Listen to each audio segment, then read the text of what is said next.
I first began homeschooling back in 2013, I was filled with questions. Can I really educate all four of my kids from cradle through high school? What if I mess things up? Will they be prepared for college? How do I answer all the naysayers when I have my own doubts and fears? As time went on, my questions simmered down and my confidence ratcheted up as I began to trust God and trust the process of homeschooling. The icing on the cake has been to witness what God has done and continues to do since I've graduated my oldest two daughters and worked toward getting my younger two children to the homeschool finish line. In this podcast episode, I sit down with my second oldest and most recent homeschool graduate, Jasmine, as she shares her perspective on her homeschool journey. Tune in to hear the experiences of a Black homeschool teen transitioning from homeschool to college.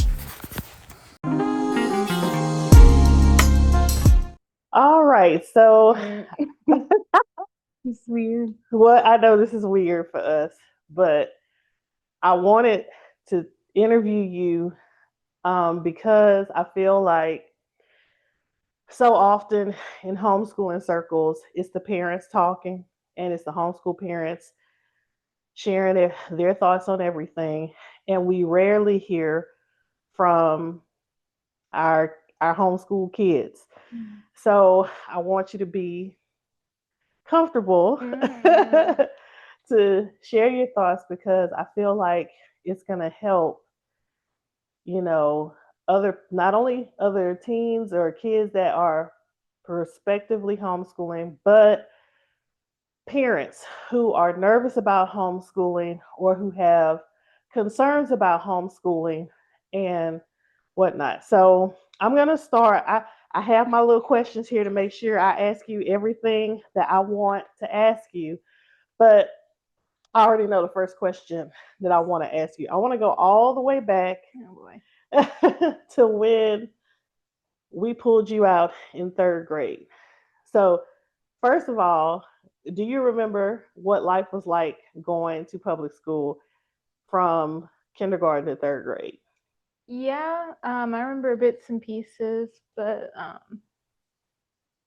yeah, I remember it. What do you Okay. want me to? Well, I mean, the reason why I'm going back to that time is because one of the things that you struggled with when we were when you were in public school was the constant ripping and running and the lunches. You didn't like that. One of the things that I've always kind of been surprised at between you and your older sister, but especially you, is that I kind of did a. I always constantly ask you guys, not constantly, but at different points, middle school, the end of middle school, um, about if you wanted to return to public school. And I was surprised because when I get online and get into some of these online parent groups and forums and whatnot, there's this, well, not always, but there's sometimes this tension about whether or not to go back to public school. But you guys have been consistent in not wanting to return to public school. And so I just want you to speak to why at every turn that I asked you about whether or not you wanted to go back to public school, you specifically like was like no. Well, as I've told you, the main reason that I wanted to be in public school in the first place was because Jackie was there. Because she's my older sister, and literally the highlight of my time being there, I remember I looked more forward to meeting her group in the hallway than actually being in my class. I also, but for when we left, it was like Jackie left, so we all left at the same time, but I didn't really feel any kind of way about leaving because I was with Jackie, so it really didn't matter to me. But I also felt that it was good because um, when you took me out, it was during a time when I was in third grade, especially with math. I wasn't as developed as the rest of the group. So I remember one of my teachers, she'd always have to pull me aside and do like lessons on our own because I couldn't keep up. And I feel like in my other subjects I was doing okay, but I feel like I was kind of behind in math, and that's when you started homeschooling me that really helped me to develop in that area. And other than that, I feel like I had a okay time. Okay. So I noticed that you said that you didn't mind leaving public school because your older sister was leaving too, and seeing each other in the hallways was the highlight of your time, which speaks to this idea that a lot of parents have that, oh, if I pull my kids out, that they're not going, that if I, the benefit of having their kids in public school is because they're going to have all of these wonderful friends and all of these connections that's going to make it hard for them to come out of that environment. Did you have a lot of friends and whatnot in school? I had one main friend. Her name, I don't know if we're allowed to say name. No. But I had one friend, but I had a good relationship with a lot of my classmates. They didn't treat me poorly or anything. Um, I just and I know that like a lot of other kids have had different experiences and they've had a lot of friends in public school. But I don't know why, but like I was so fixated on, because Jackie is my best friend, she's my ride or die, and we're just gonna be together all the time. And so, even though I was present with my other classmates and I was with like my one main friend that I would always hang out with, I'd always be talking about Jackie. Oh, and we're gonna see Jackie. Or, oh yeah, I can't wait to see Jackie in the hall. And it's like, oh, I'm gonna go home and see Jackie. And it's like, I don't know why, but I had this fixation on constantly being around Jackie.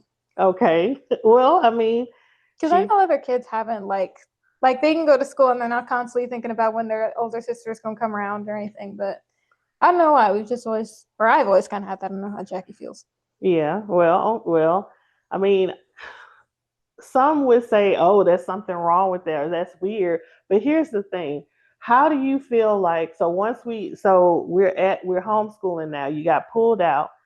How do you feel homeschooling benefited you in terms of interpersonal relationships, like um working through your issues, maybe in terms of like when you got into it with your siblings, learning how to work through difficulty and your emotions about things and being able to communicate. How do you feel like homeschooling benefited that? I think that, being so close in proximity to our siblings, it definitely made me want to pull my hair out sometimes. But I think that having that close, like constantly being close, like just being in the same quarters all day, every day, we had our space, but I think it helped me to better communicate how I feel about certain things and to overcome, how I don't know how to explain it. I feel like if I had not been as close in proximity with my siblings, then I would have not been able to communicate with them as well as we do, because sometimes I can look at Jackie or Samuel and Sarah and we just know what we're trying to say or what we're feeling. I know you don't have to be homeschooled to do that, but I feel like for me specifically, because I can tend to be more reserved in how I feel, that it helped me to, especially with Jackie, because Samuel and Sarah at a different age range. She is she expresses how, or not, she didn't used to, but now she expresses a lot how she feels. Whereas I've always kind of been a little more reserved. It helped open up the line of communication where when she was going through something, I couldn't just wander off out the house and go somewhere. We'd have to stick it out in the room.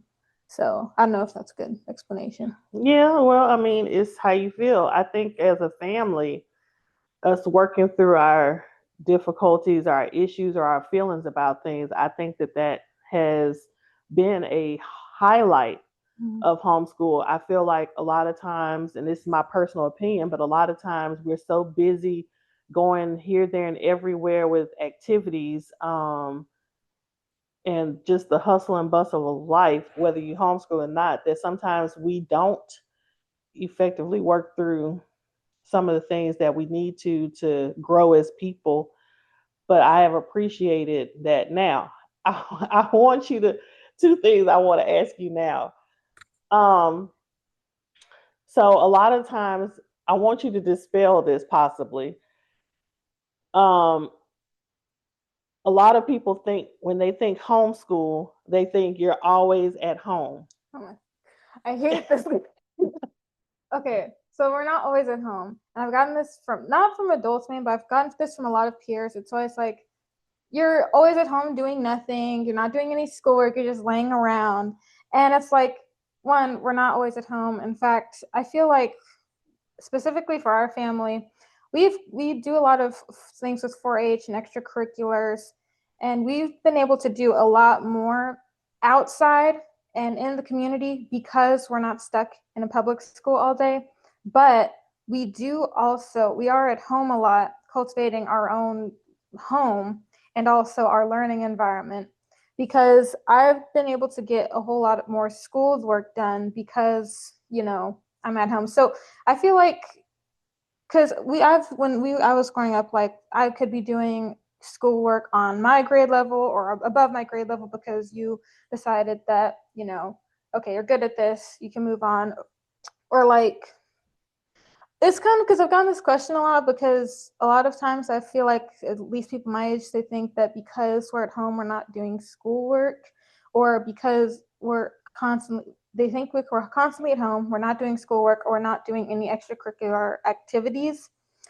And it's kind of ridiculous, because I feel like when I've described some of the schoolwork that I've done, they're like, "Oh, I didn't know you were doing that. And that sounds like a lot." And it's like, yeah, because I have more flexibility to do more schoolwork, and I have like access to you as a parent and also the teacher to ask multiple questions when I want to.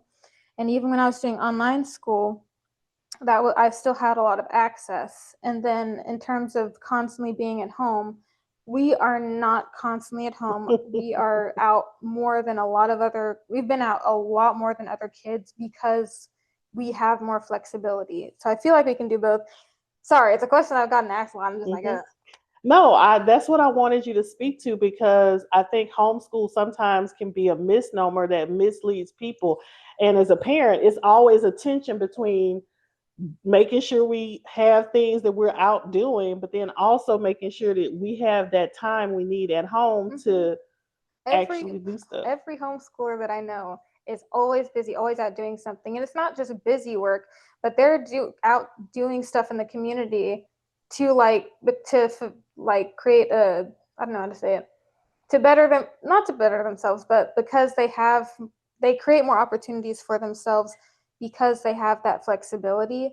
Because most of the 4-Hers that I know are homeschooled, and they're doing a whole bunch of stuff all the time, going all over the place. And that's why I feel like, in terms of homeschooling friends, it may be a little hard because we're constantly out doing stuff and going to places and doing different things. So I want you to speak to some specifics. Like, I know when we first started and when you guys were younger, we spent more time, like we spent a lot of time at all the different parks in the area and the libraries. But then as things went along, you took guitar lessons, your older sister took piano lessons. What are some other things, though?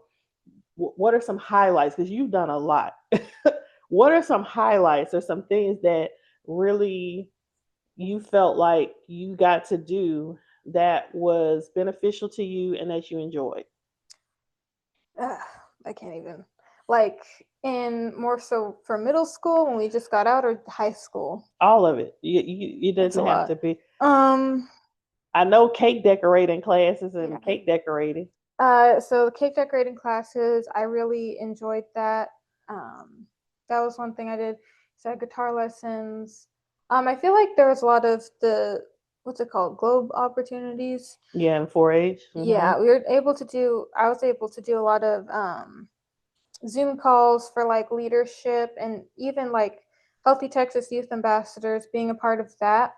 I was able to go and do numerous things with that, like throughout the day or later in the day, because I had more flexibility. Then there was the Norman Borlaug program where I got to go on. It started in November. Yeah, it was about for a year where I left 3 times to go on these trips where we got to learn about agriculture and the differences between urban agriculture and urban and rural agriculture.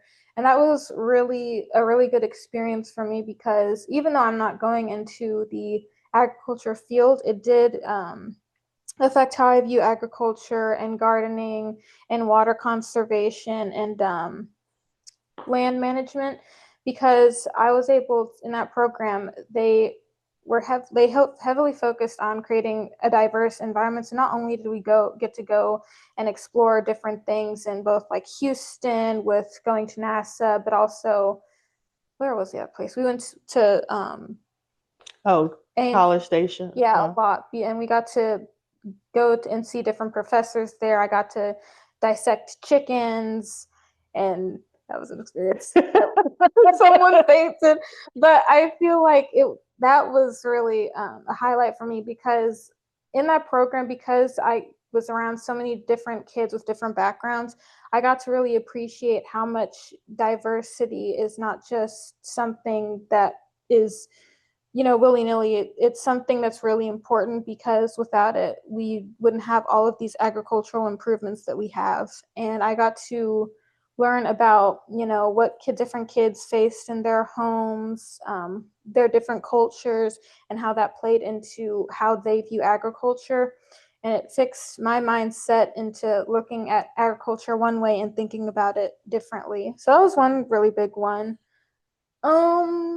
What about North Carolina A&T? North Carolina A&T was really fun. I got to be around more people who look like me.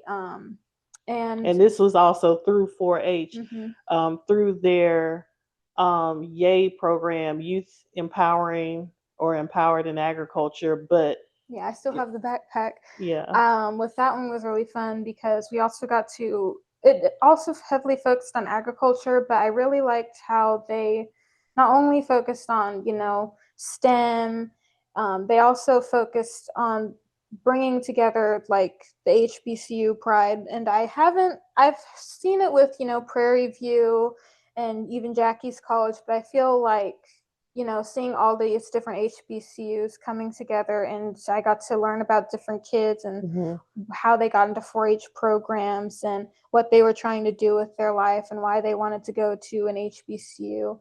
It was just really nice to be around kids that looked like me, who had my similar goals and values. Well, yeah. And that segues into an area that I feel like, especially for potential Black homeschoolers, is important, or a question. So number one, you said that being a part of a program that highlights HBCUs really inspired you, and that it was also helpful or encouraging to get around like-minded teens that look like you. Because and we belong to a 4-H club that is HBCU focused, and the kids, teens and youth in there, and parents look like you. How important has being in those spaces been to you? And is there anything that we did in homeschool that you felt like also helped you as specifically a Black homeschooler? Oh, okay. So what was the first question? Okay. So, I guess how does, like we said, that it's important, you said it was important for you to be around kids or people that look like you, that were like-minded, and we belong to an HBCU focused 4-H club. How impactful has that been for you personally? It's been really impactful, because I've been in a lot of, Caucasian environments, and I feel like it can get a little lonely, and it may feel, because especially with social media, I feel like a lot of times Black people are portrayed in a specific light, and it really affects how like my Caucasian peers have viewed me, even though they don't necessarily know me. And it's not intentional, but it is there. And I feel like being around, in an HBCU focused 4-H 4-H club. club, and Mhm. also going to North Carolina, we talk about Black excellence a lot in, a lot of on social media. But I really got to see what Black excellence looks like when I go to our 4-H club meetings, and I see our 4-H manager. He's there managing the 4-H program and bringing in all these speakers who are also Black, who come from HBCUs, and they're not just telling like their college experience, but they're also telling us how they got to where they were and how we can get there as well. So I want to pause right there to encourage you guys to view a previous podcast I did with the club manager and extension agent for our 4-H club. Check that out and learn more about our 4-H club and how 4-H and specifically our HBCU focused 4-H club can also impact your homeschooling. Okay, but now continue. Oh, but I like how they brought in a lot of Black speakers from different backgrounds who aren't just doing like one thing, like the whole sports stereotype, but Mm-hmm. they're also in like STEM and agriculture and a whole bunch of different things, Entrepreneurs. entrepreneurship, and in the medical fields. And I like how the we get to hear from these different speakers, but we're running our own meeting.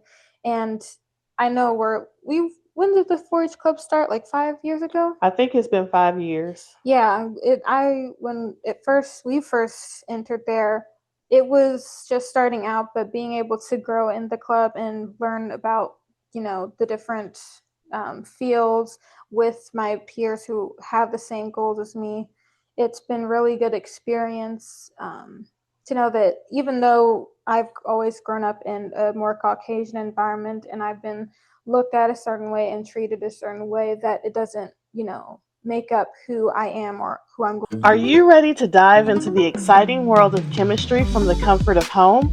Introducing Chem Life, Principles of High School Chemistry, Semester 1 with Kendra on OutSchool.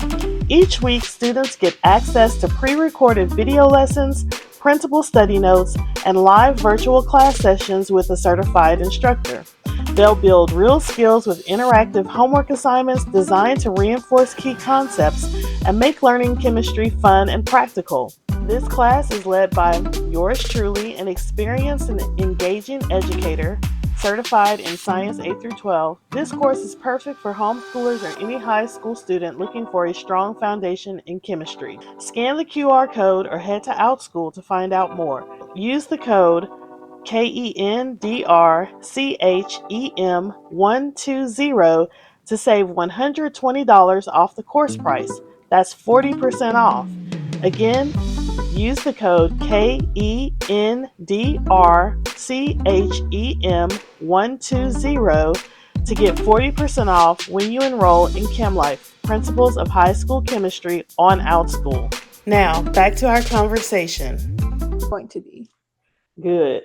Because I guess another key thing about it is that I think it's important to talk about this because sometimes we can't control what our environments look like. We've moved around a lot. We've typically been in predominantly white circles in terms of co-ops, because that's who is in our area homeschooling, or because in competitions and different things with 4-H. But I I mean, as a parent, I did try to be intentional about putting you in both spaces, right? That there was things that you could gain from both experiences. But I think also there was that struggle and that tension of sometimes being othered, sometimes feeling like you were in a fishbowl where you're seeing other people make all of these friendships and connections and whatnot, right? But those friendships and connections not always happening with you on a deeper level. I mean, we have, like, you have a lot of superficial or surface connections, but those deeper friendships. And as a parent, Yeah, it was kind of weird because we've constantly always had that, and I don't like white people are like they've helped us a lot, and I do genuinely see a lot of them as friends, especially the club managers and the people who have been over my programs. They've been more than helpful to me. Specifically, the only real problem that I've ever really had is with just peers. So the first time that I actually felt like had I was a part was when I went to a program, a entrepreneurship or business program at Prairie View University, and I was expecting to constantly be alone there because that's just how it was. But when I went there, like everyone was a lot more welcoming. It was a breath of fresh air, and it was new to me because I've never experienced being able to be a part and not being like unconsciously but somewhat consciously judged on my skin color. And because a lot of times the when I'm in more white environments, they will be friendly to you, but they don't necessarily want to be your friend. And I don't think it's a conscious thing that they're doing maliciously. I feel like it's just kind of in the culture a little bit. yeah. Well, and I think, while we don't, want to shame or No. castigate people, I think these conversations need to happen, because I think we have to be more intentional. Um, because yes, there are a lot of things that we have gained beneficially, academically, skill sets, information, and whatnot. But like I was saying, as a parent, I have been over. That was something that I wanted for you guys, that I pushed for. I felt like if I can put you in these different activities, and if I can put you in the right place or the right space, that somehow those friendships would develop organically.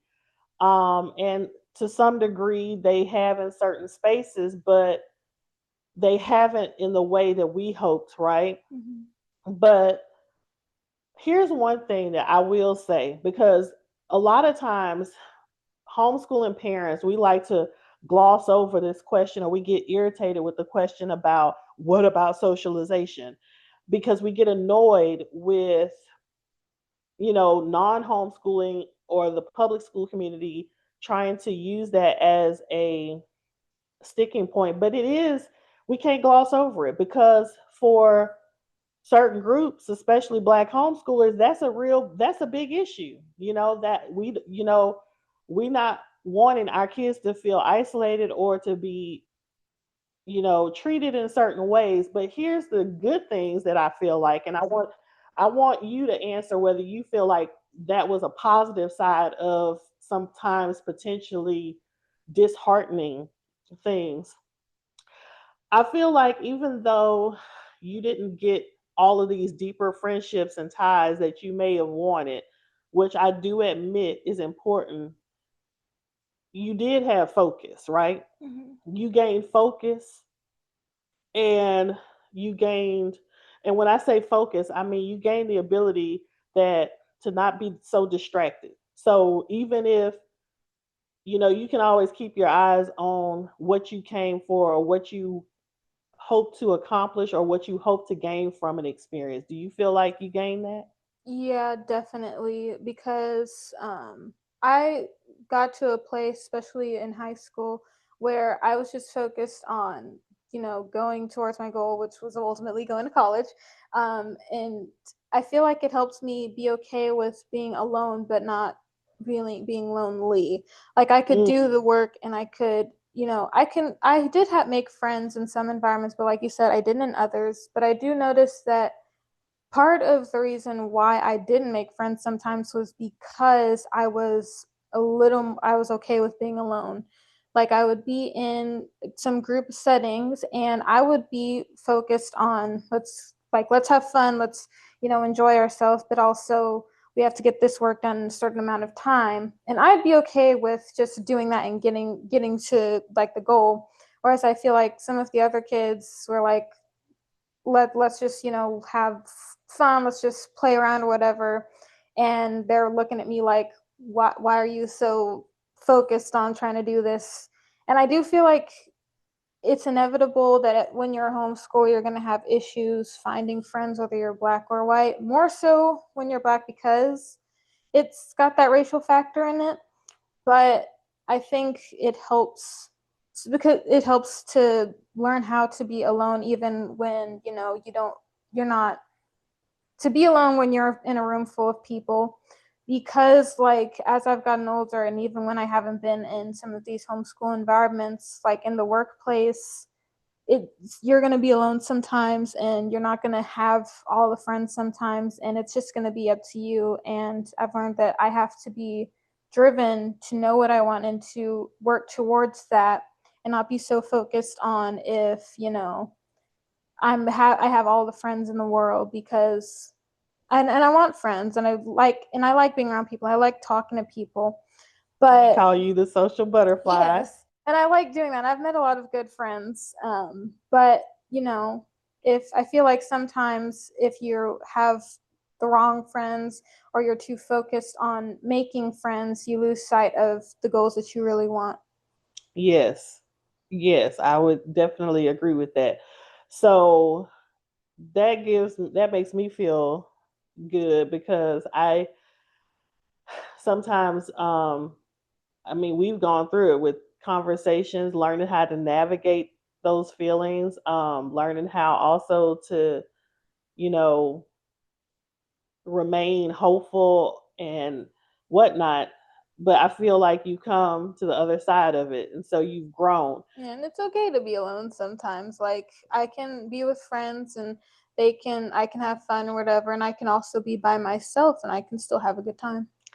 Speaking of by yourself, I have personally been impressed by the things that you have taken interest in and cultivated apart from my facilitating or my input, any of that, like your crocheting. Oh, Like yeah. you've gotten really super good at that.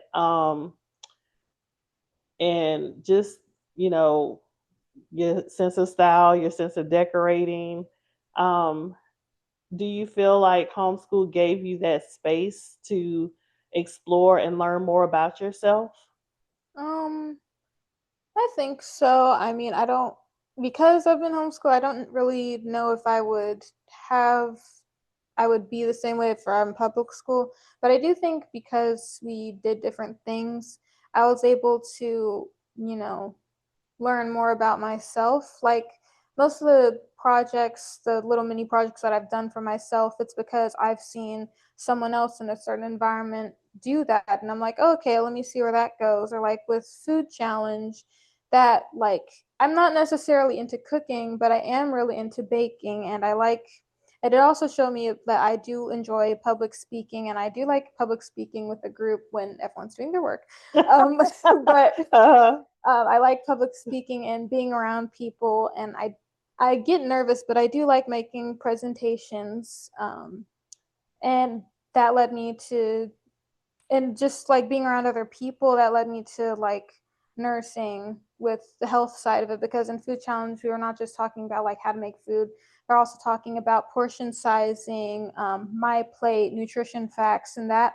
started me on that. Really, like, it wasn't really the turning point where I wanted to go into nursing, but it made my interest into health to where I wasn't just doing the nutritional research for the food challenge project, but I was also going in my free time and learning about different diseases and what some of the things that run in our family, and those type of things that led me onto the health field. And with crocheting, like, I didn't I picked it up from one of my friends at church who she was doing it, and I was like, oh, okay, that looks nice. So then I went onto YouTube and I was like, oh, okay, I can do a whole bunch of things with this.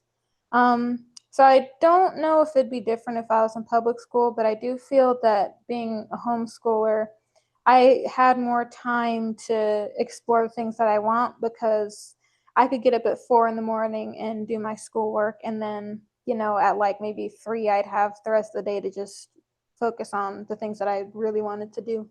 Okay. So so you're getting ready to go to college. You're going to an HBCU, which I am excited about, and you have said that you're excited about. Um, Let me see. So, do you feel prepared? Um, I would like to say that I feel prepared, but honestly, I feel like I'm gonna just have to see when I get there, Mm-hmm. because I'm trying to like, I've trying to like get more study methods prepared, because I know I'm might probably gonna have a heavier workload, so I'm gonna have to study a little differently than I did in high school.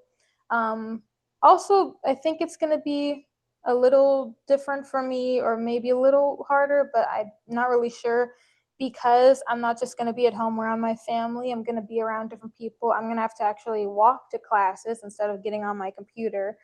Um, so yeah, I feel like I've tried to prepare to the best that I can, and I'm just hoping for the best. And as I've always done, I just have to learn as I go, and I'm going to have Mm-hmm. my pitfalls and things that I mess up, but I'm going to be a hard worker. Yeah, I believe that. So, is there anything that you would share with parents thinking about homeschooling their kids, um, or black homeschoolers or black homeschooling parents who are at the beginning of their journey and have these concerns and fears and whatnot? Um, I think one of my main ones would be, because I've heard this a lot from not my peers, but also my peers' parents, to know your resources. That yes, homeschooling can be expensive with curriculum and stuff like that, but there are websites that you can go to. Also, make heavy use of the library like we did, and going to parks, because also at libraries they'll have different programs and things that your kids can get into. And then there's 4-H, and there's different programs that are out there. So I think it's really good to know your resources and to allow other people who have done it before you to help you, because I feel like, in homeschooling, a lot of the time it may be, it's just us against the world, but I feel like half of the time we are where we are because we've had so much help from different 4-H managers and people in the church and people at libraries and different functions. So I think it's good to know your resources and to also learn how to network with people in your area. I feel like it's also good for to teach your children how to network, especially in these 4-H environments, because in 4-H I've noticed they're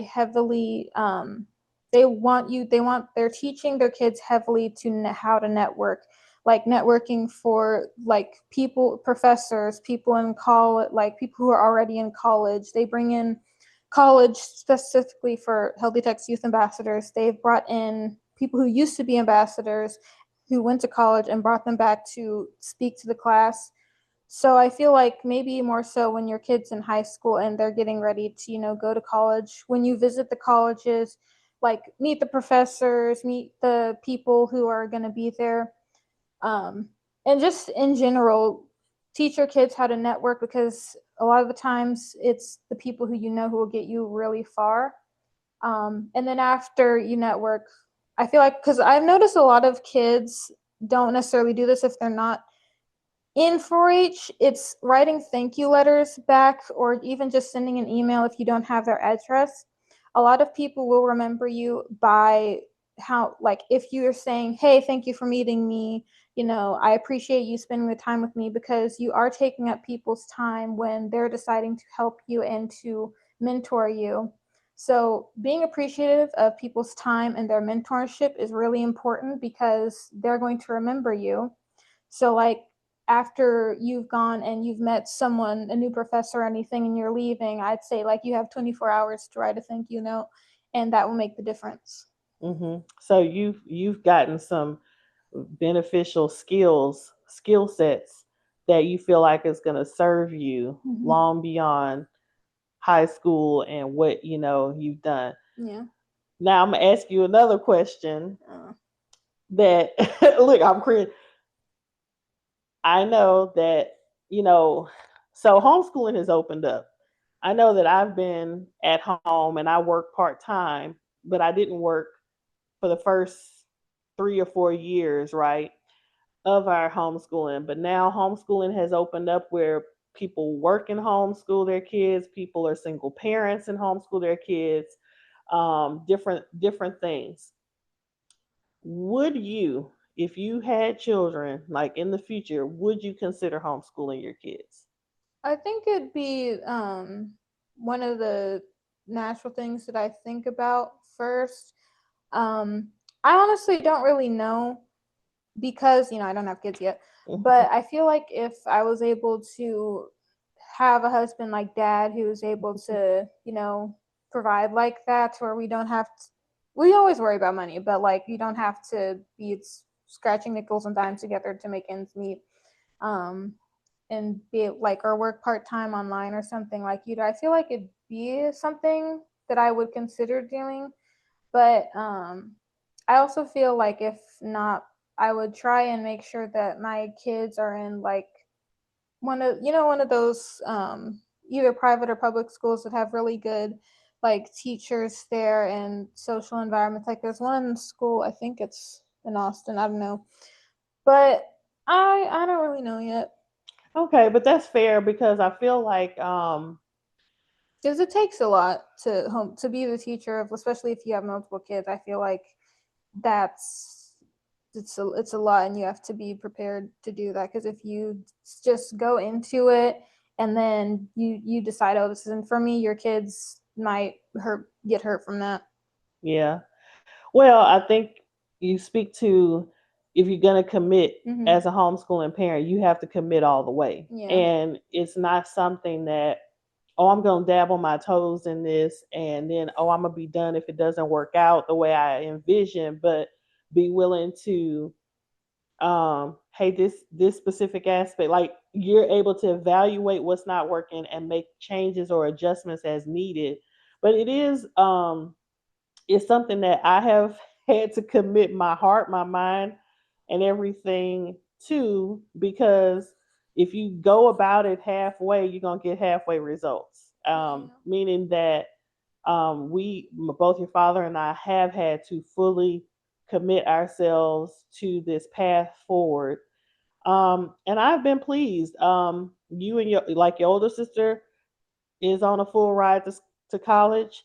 You are on a partial ride and hopefully a full ride coming to college. But so I mean, but you're right. I think that it's something that if you're gonna do it, you have to commit and you have to be, not panic if things don't at first go the way you're hoping or the way you envision, but be willing to Yeah, because when we were persevere. first starting out, there was Mhm. a lot of things that went wrong. Like Yes. you were just kind of like, okay, well, we're gonna try something else now. So it's kind of, I feel like when like growing up with you and dad, it's like it was a bit of a trial and error. And as like the years went on, you got it. But it's like I feel like some of it, some parents might like give up sometimes, not because they just don't like it, but because it's not like public school where there's a set up system, but you kind of have to go through trial and error. And if everything doesn't work out perfectly the first time, it's not too big of an issue. Like it's okay, because I feel like Yeah. that's normal and what other people have described to me. Well, I'm glad to hear you say that because I think that's something else that I don't know if you realize it fully now, but maybe one day you will. Is that because you have seen Mm-hmm. how we've done it, that if you ever do choose to do it, or it becomes a need or necessary to do, that you feel like you have an idea and Yeah. you've seen the whole life cycle. Yeah, and even and like if I had kids, like even if I didn't homeschool, I would still, because it's just always been something that we did, I'd still want to put them in a school where I would still have the flexibility or some flexibility to do things with them like gardening and going different places and doing volunteering stuff and being a part, having my kids part of programs, because it's just something that we've always done. So it doesn't really occur to me that it never has really occurred to me that if I had children, I'm just going to live completely differently. It's always been like, okay, well, I saw mom and dad do this to me, so this is how we're going to do things. And if we don't do things exactly the way they did it, we're still going to have some semblance of what they did. Right. So you're saying that there are a lot of aspects of homeschooling that even if you didn't homeschool and your kids were in public school, that you could still apply, and that you're still educating your kids. That's a mindset that I feel like I'm glad to hear you say it, because I feel like it's something that when you do as a parent transition from public school, where it's somebody to address all of your kids issues in your mind, and that's somebody else's job and that's somebody else's responsibility, you learn as a homeschooling parent, hey, this is, if it's something that I want to see change in, it's on me. Like, it's my responsibility. I can figure this out. I can go and do this or connect with this right person or whatnot, and it's not somebody else's responsibility. I think that is a bigger hurdle than people realize, but that's a topic for another podcast episode. But I want to thank you for this interview. I think you have shared a number of gems that's going to help a lot of people. But even so, it does my heart good to hear your thoughts and whatnot on your homeschool experience. And again, I'm excited about your future, and I'm excited that I thank God that you are going to an HBCU, and that you have the opportunity to go into nursing. Well, thank you for having me on your podcast.